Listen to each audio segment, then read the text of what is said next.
Hey everyone, and welcome back to this class. I created this lecture to answer a question I've been getting a lot recently.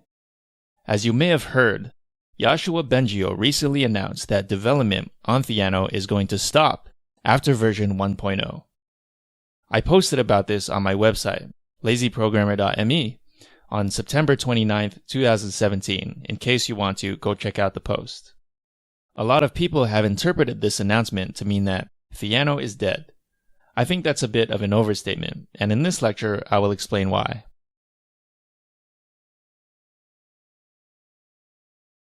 So first, let's talk about why Theano is not quite dead.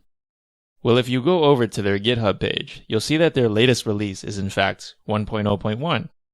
So if you were thinking they hit 1.0 and just dropped everything, you can see why that is not quite right. As of the end of 2017, the latest version is 1.0.1.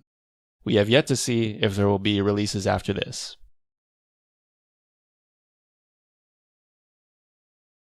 Secondly, consider what version 1.0 being released really means. In these modern days of open source software, developers are generally very conservative in their numbering. You'll see projects in version 0. something for years, even when there are huge communities around them. Case in point, the latest version of NumPy as of the creation of this lecture is 1.14. The latest version of SciPy is 1.0. The latest version of Pandas is 0.21.1. The latest version of scikit-learn is 0.19.1. These are all libraries that we have been using extensively for years, and half of them haven't even reached 1.0. So the fact that the developers of Theano thought their project deserved a 1.0 release is a huge milestone. This is in fact the most perfect version of Theano that has ever existed, so why not make use of it?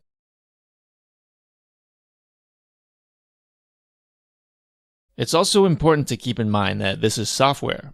Software is code. Code is not like a car, for example. If you don't maintain your car, eventually it will fall apart and it won't work anymore. Code is not like that. Just because you don't maintain your code doesn't mean it stops working.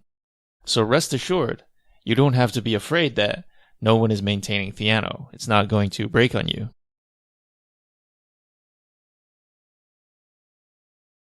Also keep in mind that pretty much all of the modern deep learning libraries you see today, not including Theano, are heavily inspired by Theano. There are some differences, but many similarities. As you can probably tell from my courses, I am mostly concerned with fundamentals. What do I mean by that?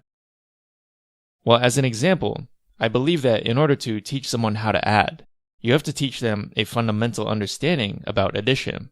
You can't only teach someone how to memorize 1 + 1 = 2, 1 + 2 = 3, and so on. Addition is a great example because there are an infinite number of possibilities you can have when doing addition. In fact, it is impossible to understand unless you know the fundamental principles. I believe learning all things should be the same way.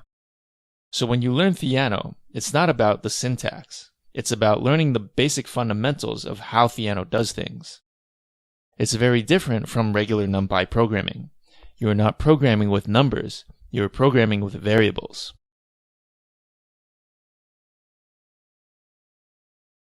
So when you write an assignment statement like A = B + C, you're not assigning the values of B + C into A. In Theano, B and C don't have any values, so that statement doesn't make sense to begin with. Instead, all you're doing is telling Theano how A is to be calculated in the future when you give it values for B and C. That's a fundamental principle that carries over to TensorFlow, PyTorch, CNTK, and so forth. So learning Theano is not about memorizing syntax. It's about understanding these fundamental principles. They easily carry over to other libraries, which are similar in many respects because they were inspired by Theano.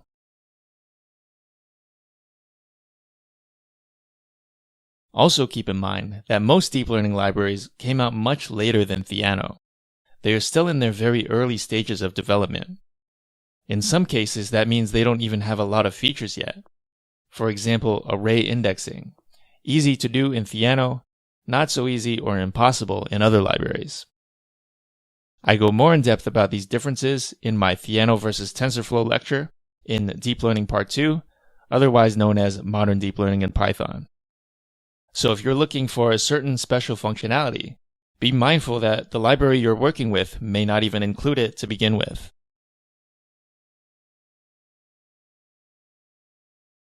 Another important fact that I've repeated before is that Theano is a great learning tool. It's absolutely fantastic for learning how to code neural networks. This is mainly due to the fact that the syntax in Theano looks a lot like the math you see on paper. As an example, let's look at the equation for a neural network layer and compare it to NumPy syntax and Theano syntax. So not only does it look like the math, it looks pretty much exactly the same as NumPy, which is great because you already know NumPy. So it's very easy to go from NumPy to Theano. The syntax is essentially the same.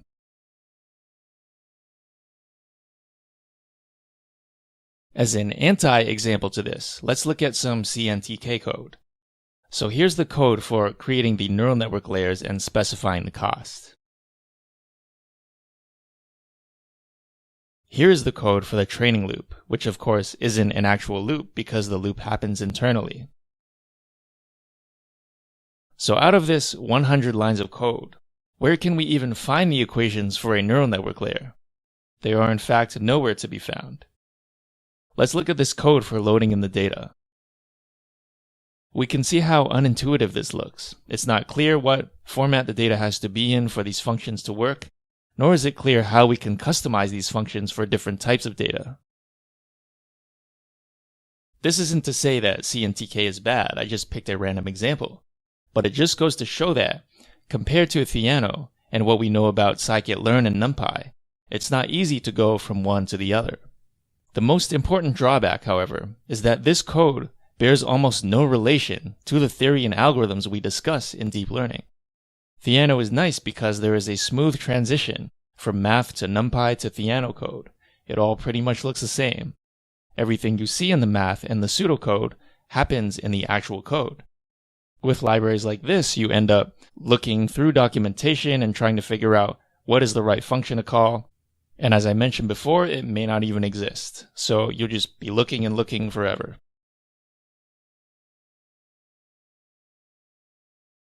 Finally, let's look at this from a practical standpoint. I use this same example in my lecture about Python 2 versus Python 3 because it's a real example, and if you encounter it, you have no choice but to conform. So consider the situation where you're in a large company making millions of dollars. Clients are paying you to add functionality to your existing product. The more stuff you make, the more money you make. Think about how unreasonable it would be to tell your clients, hey, I'm going to stop working on some stuff I promised you because the devs want to recreate our neural networks in TensorFlow instead of Theano. That sounds ridiculous. To the client, there's no visible effect.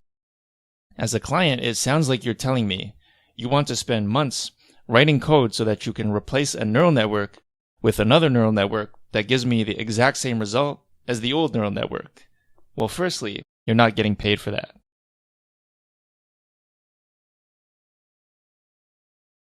So your choices are the following. Number 1, continue building with what you have and make money. Or number 2, let your devs spend a lot of time rewriting code that is invisible to everyone except them. Do not get paid anything for it, and in fact lose money because you still have to pay those devs. As a manager or business owner, the choice seems obvious. Continue making money. So the point is, if you're joining a team who has already built their stack using Theano, then that's what you'll continue to use. If their systems are using Theano and they require debugging, you'll have to know Theano very well in order to debug the code. Saying, stop your business for 3 months so we can rewrite all your machine learning code is an unreasonable prospect to say the least.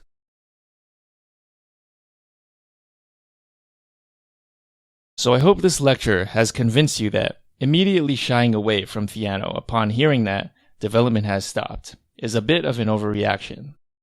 I hope you can understand the many positives of working in Theano, including how it can actually aid you in learning about deep learning.